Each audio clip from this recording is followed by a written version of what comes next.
คนงามกำลังตักตบไก่อยู่เสียงขูดหมอไปได้แซ่บอยู่พี่น้องไงถั่วเดียวก็พอละตักถั่วเดียวก็พอตักได้ถั่วแท้ใส่น้ำต้มน้อยเดียวเลยบริใส่หลายน้องๆเขาเจ้าเมื่อเบิดแล้วว่าจักคือบ่จงไว้อีกมันบ่เบิดกินเลยมันสิบ่เบิดเลยมันสิเป็นเงื่อนยินบ่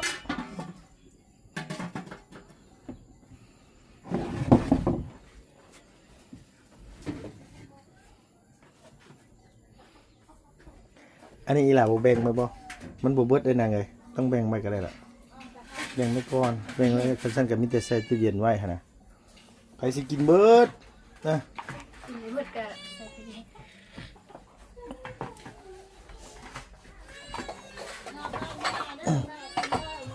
บ่ได้กินน้ำกันก็ได้มื้อนี้เฮาเว้าเพื่อแห้งน่ะให้เฮาให้แม่กินน้ำเฮาบ่นะบ่ทันได้กินน่ะบ่ทันได้กินบ่กินน้ำกันก็ได้แม่เด้อมื้อนี้เด้อ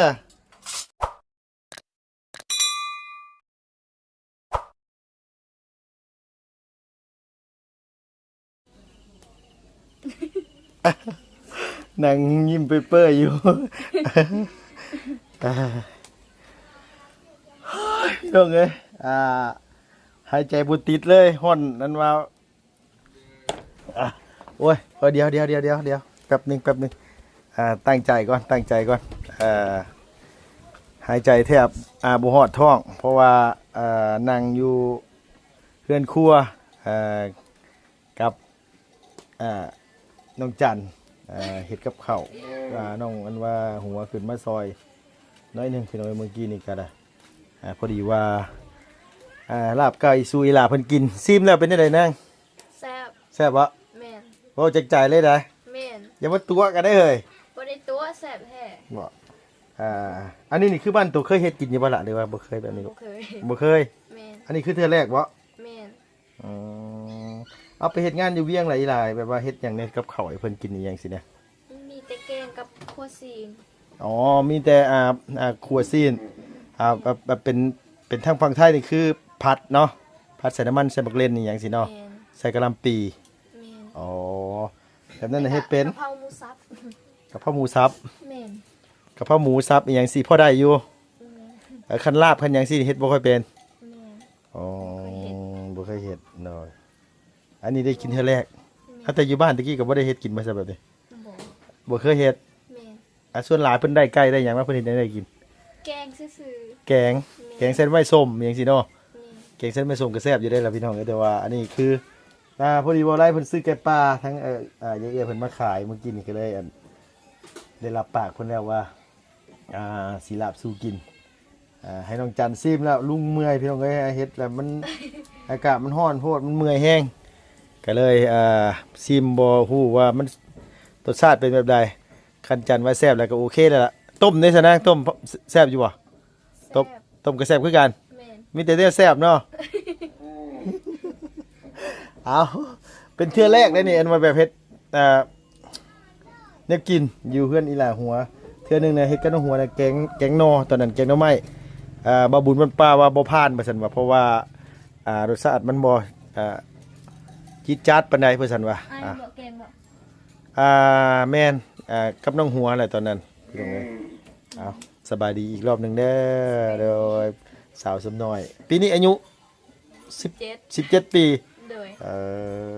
ตอนไปเวียงน่ะอายุ17นี่บ่ล่ะหรือว่า16ตอนนั้น17นี่แหละอ๋อปีนี้นี่คือเข้า17แล้วแม่นไปนี่กลับมารอบนี้ได้เงินเท่าไหร่จักล้าน3 ล้านได้เงิน3 ล้านโดยบ่ได้เฮ็ดหยังบอกง่ายกันหาเงินได้ก็ฝากมาให้แม่ซื้อข้าวเนาะแม่นแต่กี้ยังบ่ทันได้พุดข้าวดิโดยข้าวก็เบิดแน่เนาะช่วงนั้นเนาะตอนที่อันว่าทีมงานมาใหม่ๆหั่นก็เพิ่นกำลังเริ่มฮู้ข้าวในฝรั่งเศสครับแล้วคือเห็นทางทีมงานมาถ่ายอันเอื้อยเจ้าจะติดตามอยู่บ่ได้เบิ่งแม่น บ่ค่อยได้เบิกเพราะว่าเฮ็ดเวียกอยู่ เฮ็ดเวียกนี่มีมือพักบ่นางมือแบบว่ามือเพิ่นให้เฮาหยุดให้เฮาหยังจ้ะบ่มีเลย แม่น เออแต่ว่าคืออ่าอยู่แต่บ้านเอาน้องเฮ็ดกับข้าว แม่น อ่า ถ้ากลางเว้นและกลางคืนเอาน้องนะ อ๋อคือกลางเว้นนี่เฮาต้องตื่นเช้าอาบน้ำให้น้อง แม่น ใส่เสื้อผ้าชุดนักเรียนให้เพิ่นแล้วก็ไปส่งเพิ่นบ่ล่ะหรือว่า บ่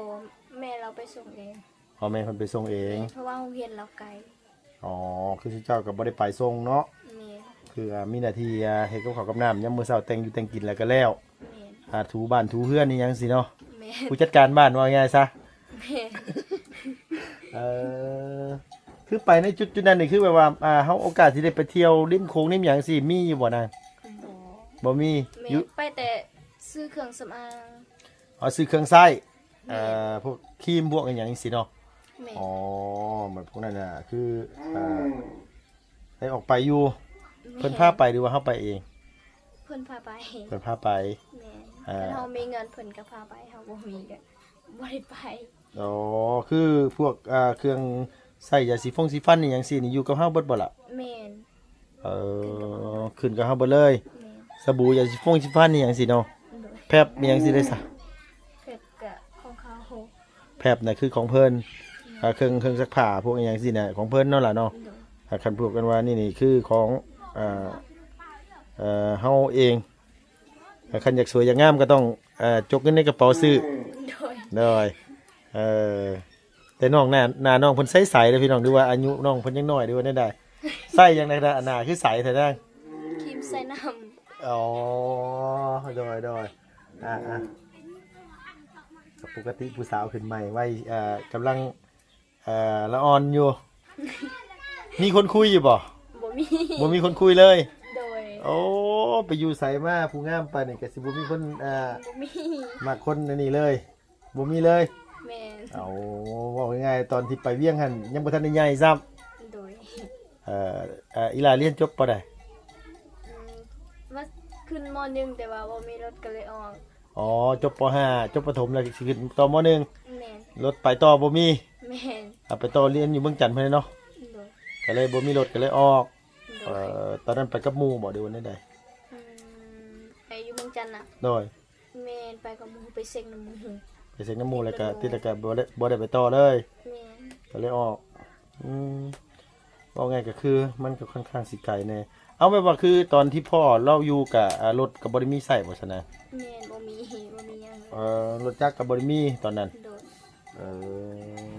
โดย โดยว่าไงว่าถึงตอนที่พ่อแล้วอยู่กันยังพากันย่างอยู่ว่าไงไปให้ไปหยังกันย่างไป แม่น อะไรมื้อนี้บัดตัดสินใจว่าสิพาไปเยี่ยมแต่พ่อแล้วมื้อใด เรียกว่าเดือนทิศหน้า อาทิตย์หน้า แม่น อ๋อว่าไงว่าคือเขาบ่บุญสารวัตรเขาวันจันทร์ขึ้นมาอาจสิเป็นอาทิตย์หน้าเนาะ โดย ตั้งแต่เราไปนี่จันทร์เคยไปเยี่ยมแล้วบ่ล่ะ บ่เคยเลย เคยไปจักเที่ย แม่น มีแต่เฒ่าแม่เราไปเนาะ แม่น แล้วก็เข้าไปอยู่โดนตัวเลยพี่น้องถามน้องหัวว่าปีที่3เลยเพราะฉะนั้นว่าขนาดว่าคดีเสพด้วยฮะแต่ว่าหันคือเพิ่นอาจสิตัดสินเป็นคดีจำหน่ายหรือว่าใดๆบุก็ยังบ่ทันได้ฮู้เพราะว่าเพิ่นบ่ทันตัดสินซ้ำนั่นล่ะเนาะ โดย ระหว่างน้องจันกับน้องหัวนี่ไผอันว่าเฮ็ดกินเป็นกว่ากันให้ทั้งเฮาเรานี่เฮาว่าเจ้าน่าจะเฮ็ดกินเป็นกว่าเอ้ยเจ้า เฮ้ยบ่เป็นแค่ แม่นบ่ โดย บ่เห็นแบบว่าคือแบบว่าคือแบบน้องแบบว่าคือซอยแม่หยังสินะแบบว่าเวลานี้นะแบบว่าเห็นซอยสินะแบบว่า อันนี้อีหลาหัวหันเฮ็ดเป็นอยู่แต่กินน้ำบ่ได้ อยู่เวลาพี่น้องเอ้ย โอ้ยแซ่บตำเพชรกับตำเพชรไล่แขกไงตำเพชรกับตำเพชรไล่แขกได้นะนะเพชรตำเพชรก็ได้ คืออยู่ไปเฮาไปพุ่นนี่คือว่าเฮาบ่เคยเฮ็ดเฮาก็ต้องเฮียนเอาเนาะ โดย เพิ่นสอนสิเนาะ แม่น โดยคือว่าง่ายก็คือ อยู่บ้านก็มีแต่เฒ่าแม่เราเฮ็ดแม่นบ่ อืม มีแม่เฮ็ดแน่ตัวเฮ็ดแน่เออแปลว่า1ข้าว1น้ำสิเป็นแต่จักปีนะ อืมนึกเขาน้ำนี่น่ะ โดย เป็นแต่ประมาณ10 ปีเนี่ย ประมาณ10 ปี10 ปีเริ่มเฮ็ดเป็นแล้วเนาะ โดย ว่าไงเริ่มมาซอยพ่อแม่ได้แล้ว ส่วนหลายเด็กน้อยอยู่พี่นี่น้องเพิ่นสิซอยพ่อแม่ได้แต่8 ปี9 ปีนี่ก็เริ่มเฮ็ดเป็นแล้วล่ะว่าง่ายซะเรื่องหนึงข้าวหนึงน้ำแต่ว่าเรื่องแต่งกินนี่ก็ยังบ่ปานใดเท่านั้นเนาะ โดย คือเฮาส่วนหลายเฮาบ่ได้ค่อยได้เฮ็ดบ่หรือว่าแม่เป็นคนเฮ็ด แม่เฮ็ดแน่ เอ่อ เวลาแม่ไปให้เมื่อแต่ให้ก็เฮาก็ต้องไปเฮ็ด ว่าไงคือสมมุติว่าเฮาอยู่เฮือน แม่น คันสมมุติว่าเฮาอยู่เฮือนเนี่ยก็แม่ไปให้ไปสวนสิเนาะคันมีแนวแต่งกินก่อนเนาะก็แต่งท่า โดย เพิ่นมาเพิ่นก็อาบน้ำมันไว้ก็กินเลย โดย คือปัจจุบันนี่คืออันนี้นี่คือมีนะห้องน้ำห้องหยังนี่ก็ยังอีหลานยังไปอาบน้ำเซ่คือเก่าบ่ แม่น จักโมงให้ไปอาบน้ำแต่เก่า ประมาณ 4-5 โมงนี่แหละ 4-5โมง โดย หมายความว่ารอลุงกลับแล้วไปอาบน้ำได้เลยนี่เนาะ ได้หยังไอ้เฮ็ดกินหยังอ๋อได้ปลาไปใส่เบ็ดบ่หรือว่าไปตึกเอาโอ้โดยทั้งพี่เมื่อกี้นี่ลาบไก่พี่น้องเอ้ยเดี๋ยวถ้าเบิ่งว่าต้องให้เฒ่าแม่แล้วซิมเพราะว่าเฒ่าแม่เราเฮ็ดกินเก่งซาน้องจันนี่บ่ได้ดอกสีมือยังบ่ทันได้ผ่านปานใดเฒ่าแม่เราซิมแล้วฮู้แล้วดอกว่ามันจางหรือเข้มหรือบ่พอดีแต่บัดที่นี่เนี่ยตัดสินใจสิไปใหม่มื้อใดแล้วล่ะ ไปใส่บ่ ไปเวียงหั่นน่ะ ก็ยังบ่ฮู้คือกัน ยังบ่รู้ว่าสิได้ไปมื้อใด แม่น Ờ, ถ้าพร้อมมื้อใดก็ไป บอกไงว่าแล้วแต่โอกาส โดย เลยแบบคือสวรรค์นี่ยังสิเคยไปเฮ็ดอยู่บ่ ก็เคยอยู่โรงงานน้ำดื่ม โรงงานน้ำ กับเดือนเด้ อ๋อโรงงานน้ำดื่มเพิ่นให้เดือนเท่าไหร่ล่ะอยู่ เดือนล้านห้า อ๋อจะไปเบี้ยงเลยบ่ดิ ไปเรียน2 ล้านห้า เพิ่มขึ้นมาล้านหนึง โดย ป๊าดตกไปไกลก็ดอกพี่น้องเอ้ยเฮาไปไกลปานนั้นก็ยังได้สำนั้นเนาะล่ะเนาะ โดย แต่ก็ว่าก็ต้องไปต้องเฮ็ดเนาะ โดย เพราะมันบ่ค่อยมีงานเฮ็ดเนาะคนงานก็หลายอยู่บ่ลอยไปว่าอยู่พุ่นก็มีคนงานหลายอยู่บ่ หลาย เออแต่บอกไงว่าคือเจ้าหมองเจ้าเฮ็ดอยู่กันจักคน 2 คน อยู่กัน2 คน กับหมู่ที่นางปิงมักเป็ดอยู่นี่เด้ อ๋อกับอีนางผู้นางปิ้งเพชรอยู่หั่นอ๋อน้องไงไปอยู่กับน้ำกันกับเรา แม่น คือหัวนี่อยู่อีกหมองหนึง แม่น โอ้คือแยกกันอยู่เป็นแม่บ้านหมดทั้ง2 คนเนาะ โดย ทั่วสิเบิดเดือนพี่น้องเนาะป้า30 มื้อ31 มื้อได้2.5 ล้านฝากมาให้แม่2 ล้าน โดย เก็บไปในตัวเอง5แสน โดย เอ ซื้ อ อสบู่เลยก็ ครีมยังสิเนาะแบบเดือนหนึงเคยเก็บไว้หลายที่สุดนี่เลยเก็บหมดเป็นล้านนี่อย่าง2 ล้านสิเก็บไว้บ่อยู่ไว้เฉพาะส่วนตัวเองนะ เพราะว่าแต่ละเดือนเราโอนแต่ให้แม่เลย อ๋อแต่ละเดือนนี่คือโอนไว้โอนมาให้แม่ตลอด แม่ ถ้าสมมุติว่าอีหลานอยากได้โทรศัพท์ใหม่อย่างสิได้ซะ ซื้อแต่อันนั้นก็อยู่แต่ห้องงานน้ำดื่ม ซื้อแต่โรงงานน้ำลืม โดย หมายความว่าอยากได้เครื่องใหม่อย่างสิกับบ่ได้มันบ่จำเป็นกับบ่ได้ซื้อเนาะ โดย อ๋อ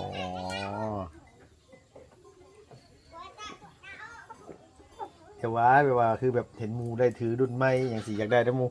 ความอยากมันก็มีอยู่แหละนั่นแหละเนาะแต่ว่าคือครอบครัวเฮาแบบว่าบ่มีข้าวกิน โดย เฮาก็ต้องส่งมาบ้านก่อนเนาะ โดย เออ เพราะว่าอีกอย่างก็โทรศัพท์เราก็ยังใส่ได้อยู่ก็ใส่ไปก่อน ว่าไงคือมันบ่ได้เป็นหยัง โดย มันยังใส่ได้ปกติ โดย โอ้คิดได้แบบนั้นมันก็ดีเลยเนาะบางคนเด็กน้อยบางคนหาเงินบ่ได้นางแต่ว่าอยากตามหมู่สินะพอเห็นหมู่ใส่รุ่นใหม่ก็อยากได้รุ่นใหม่สินะแบบว่าเห็นหมู่มีแบบใหม่ก็อยากได้แบบใหม่คือหมู่นะบางคนก็บ่ได้คิดเห็นใจพ่อแม่อย่างเด้อพี่น้องบางคนก็สิซื้อ หาเงินมาได้ก็ซื้อสิ่งที่เจ้าของอยากได้ใช่นะแบบทั้งบ้านสิ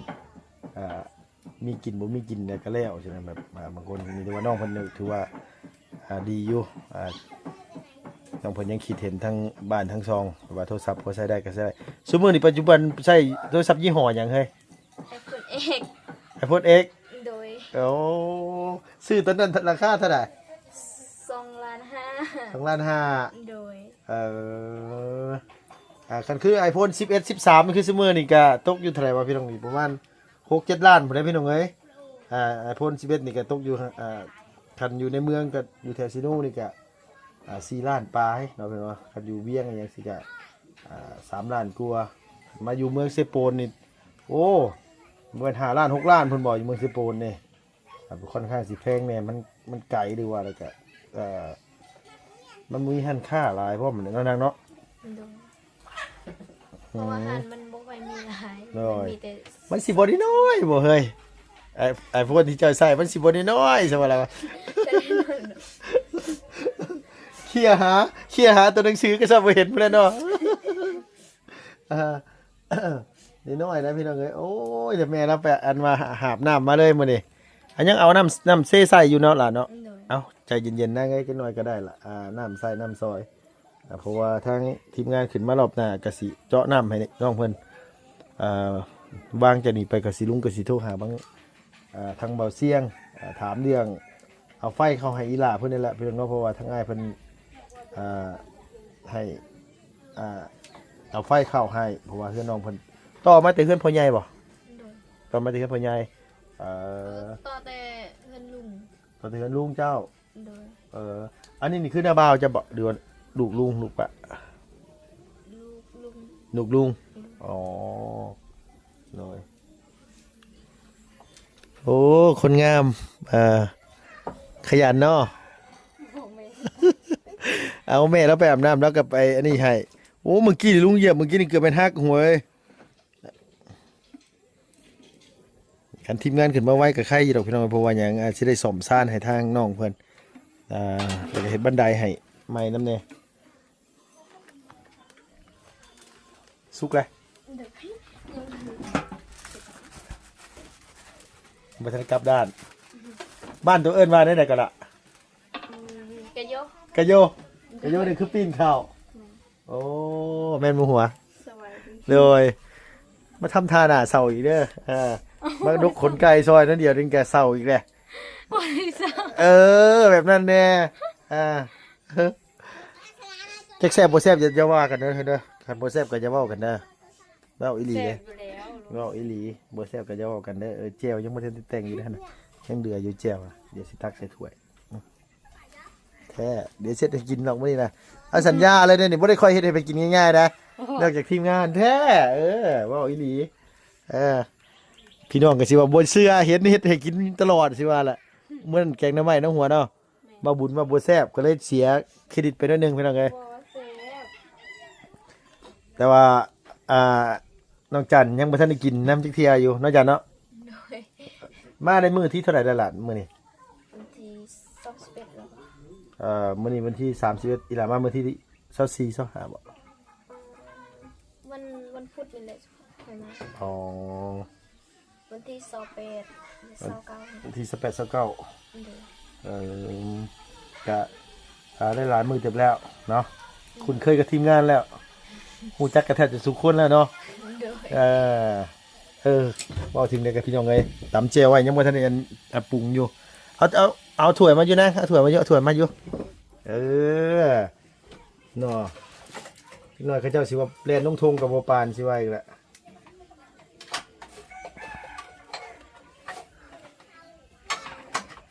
ตัวใดก็ได้ตัวใดก็ได้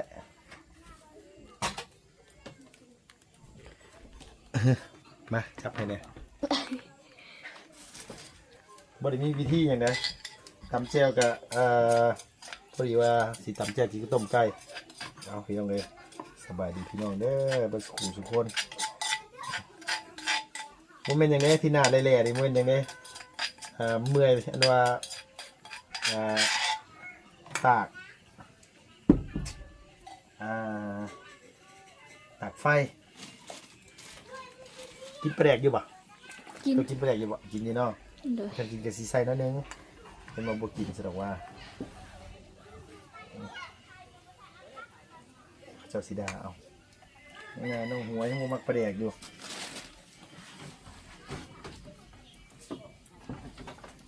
กินมะกอกอยู่บ่ กิน กินมะกอกอยู่เนาะบ้านตัวตำแจ่วใส่มะกอกอยู่บ่นะ มันก็เคยอยู่ เคยอยู่เนาะ โดยกินกับตำมะฮุง ฮะ กินกับตำมะฮุง ใส่ตำมะฮุง แม่น อ๋อตำแจ่วเนี่ยบ่เคยใส่บ่ ก็ ตัวที่ เค กิน ย นี่ อยู่ ย่ามนี้มันต้องเขาต้องล้นไฟก่อนมันจะมีน้ำนะถ้าบ่ล้นไฟมันก็น้ำกระบอกนี้ได้อยู่ดอกเนาะเอาเสียดให้กินบ่ชื่อยางได้มึงเนี่ยบ่แซ่บก็จะว่ากันได้เฮ้ย แซ่บแล้ว ต้มไก่ต้มกากับบ่แซ่บบ่หยังกันซื่อๆอยู่นะอย่าปากเด้อมีแต่ว่าแซ่บแต่กับพ่อเล่นมื้อหน้าบ่กล้าเฮ็ดให้สิโตกินเนาะเห็นว่าทางกันว่าบ่ไล่ว่าเพิ่นลุงเฮ็ดให้กินอยู่ซั่นว่าแต่ว่าถ้าแม่เราเฮ็ดกับข้าวแซ่บยอมรับอยู่แม่วิธีเดือนเจ้าแม่เจ้าเฮ็ดกับข้าวแซ่บบ่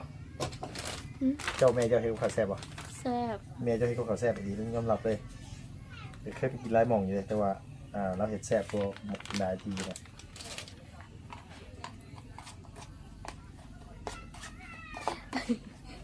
เอ้ามาหัวกันยังเลยเฮ้ยมาที่นี่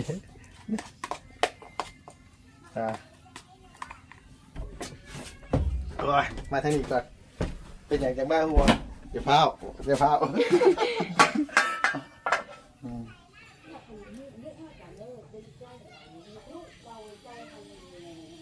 พอใส่น้ำน้อยหนึง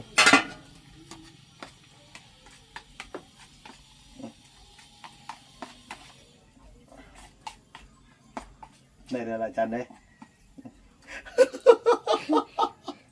ขี้ห่อเด้ขี้ห่ออีเมสิจมเด้บ่นี่เนาะไผเด้เฮ็ดกับข้าวคือบ่แซ่บเลยที่ว่าบ่จักเบิ่งอยู่สภาพมันพี่น้องเอ้ยแซ่บแล้ว โตเดี๋ยวมีแต่ว่าแซ่บแล้ว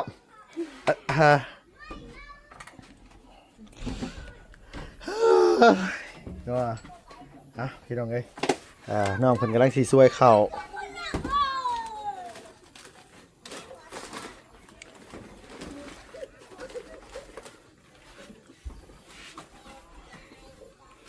ซอยพ่อซอยแม่ดีขนาดเลยพูดเข้าพูดน้ำเป็นเลยเบิดแล้วบ่นั่งตัว เป็ดหมดแล้ว เป็นเบิดเนาะ ตั้งแต่น้อยก็พุด เป็นแต่น้อยๆแล้ว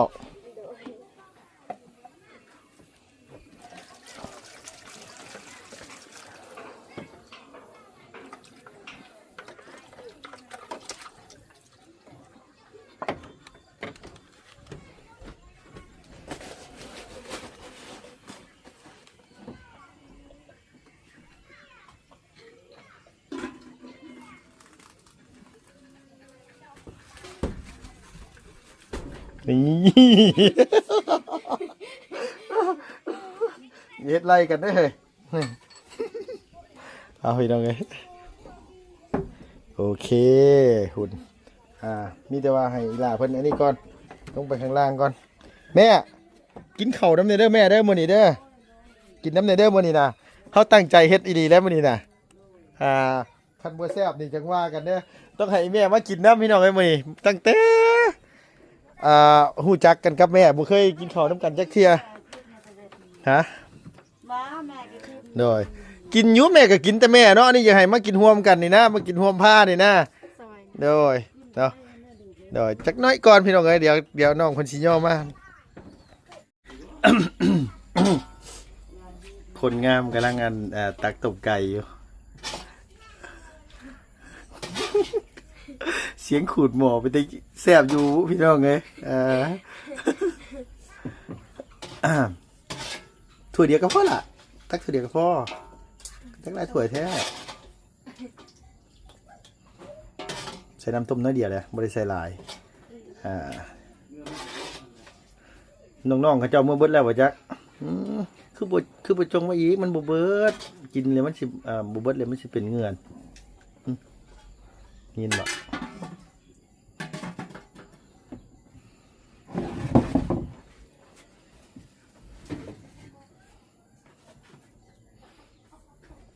อันนี้อีหล่าบ่แบ่งมาบ่มันบ่เบิดได้นางเอ้ยต้องแบ่งไว้ก็ได้ล่ะแบ่งไว้ก่อนแบ่งไว้คันซั่นก็มีแต่ใส่ตู้เย็นไว้หั่นน่ะไผสิกินเบิดนะ กินหมดก็ใส่ตู้เย็น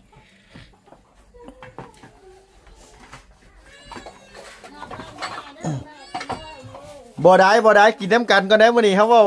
เพื่อแห้งนะให้เฮาให้แม่กินน้ำเฮาบ่นะบ่ทันได้กินนะบ่ทันได้กินบ่กินน้ำกันก่อนเด้อแม่เด้อมื้อนี้เด้อ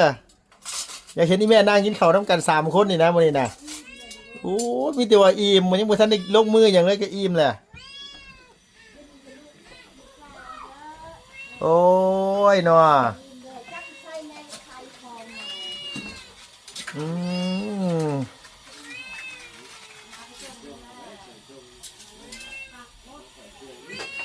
โอ้ก็คือสละเนาะแม่ก็ได้แบ่งไปก่อนล่ะไปมันบ่เบิดนางไปมันบ่เบิดแท้ๆล่ะเดี๋ยวมันเป็นเงินไปเอาส่วนมาแบ่งไป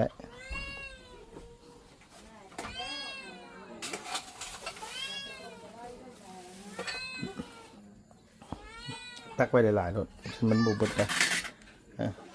ไม่แบ่งกันเลย แบ่งโลดมันกินบ่เบิดหรอกมันหลายเอาไปให้ทั้งพวกเขากินก็ได้ขน้อยนั่นนะตักไว้หลายๆโลดใครสิกินเบิดกิน3-4คนนึง พอแล้วใช่ไหม เอาอีกเอาอีกเอาอีก พอแล้ว เอาอีกโอ้มันหลายมันเป็นเงื่อนเลยนะไงอ่ะเอาไว้ตู้ก็ได้คันไว้ชั้นนะดูวันนี้ได้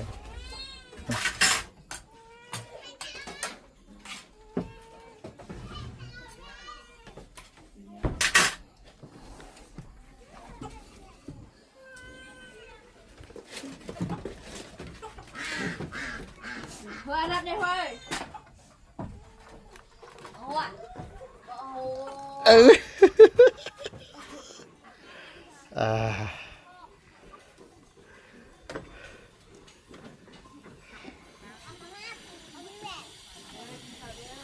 โอ้ยระวังตกเลยนางฝ้าวขนาดเลย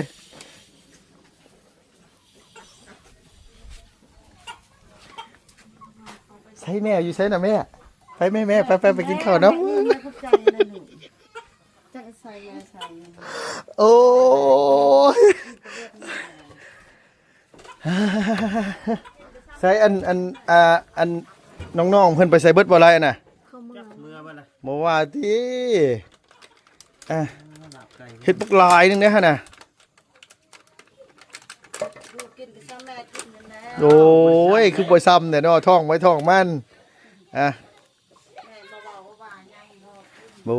ยบัดเพิ่นสิเว้าพี่น้องเอ้ยเอาสักคำมั่งเลยบัดทีนี้มื้อนี้บอกให้ตักไว้อีกข่อยว่ามันหลายโพดเนาะบ่ได้เนาะมันคลำอีกเนาะ ท่านแม่บุกิน ซุมื้อนี่ ทำบ่จ้ะ โดย มาเลยนะกินข้าวเด้อ จะได้โอ้ยเนี่ย จะโดยซีมังกรหัวโตเปิดหัวกัน พี่นาย มาเด้อกินข้าว โดยซีมังกรให้อีหล่าหัวซีมังกรพี่น้องเอ้ยเอาลาบไก่ก่อนเอาลาบไก่ก่อน ได้มันคู่แล้วตัวแทน เอา